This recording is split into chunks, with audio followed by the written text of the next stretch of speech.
Welcome to your Beaufort County News Headlines. I'm Matt Golden, and here are today's top stories. The quaint and historic city of Beaufort has been named a top coastal town by USA Today Reader's Choice 10 Best. The Lowcountry is known for its water views, majestic canopy trees draped in Spanish moss, and laid-back lifestyle. From the sandy beaches of Hilton Head up to the marinas of Port Royal, there is never a shortage of things to do and places to explore. With so much to see, it's easy to understand why the city of Beaufort was ranked as the number 10 spot. Located on the Port Royal Island, Beaufort is completely surrounded by waterways from Broad River, Coosaw River, and Beaufort River. There is scenic views almost anywhere you go.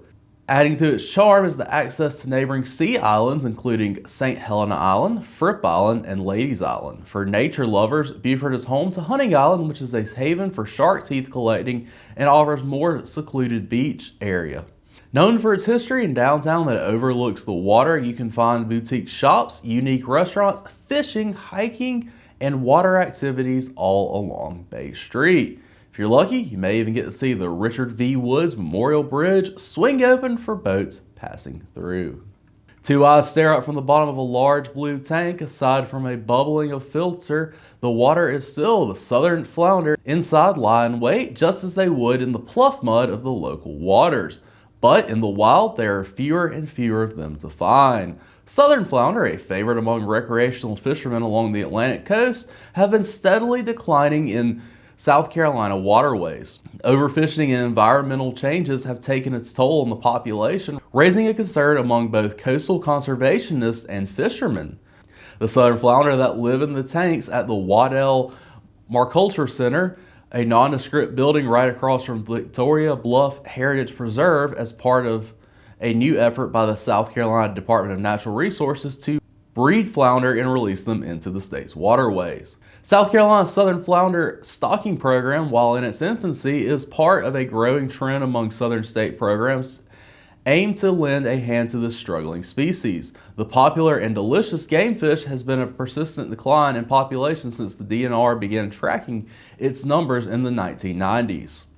While each fish species presents the devoted DNR staff with its own challenges, southern flounder's oddities make the process almost as delicate as the taste.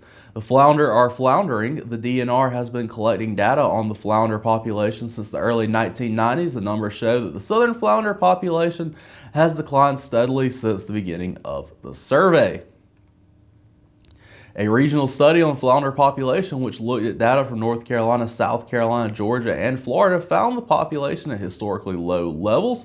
Following the study, state biologists took a close look at data they've been collecting for decades, which included additional information on the size and age. As America unwinds after a thrilling Masters tournament, the golf world now turns its eyes to Hilton Head's Harbor Town Golf Links.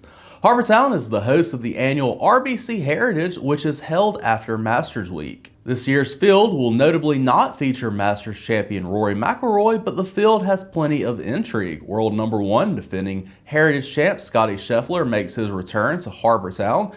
Masters runner-up Justin Rose, popular golfer Ricky Fowler, and many fan favorites will also be taking the course in the Lowcountry.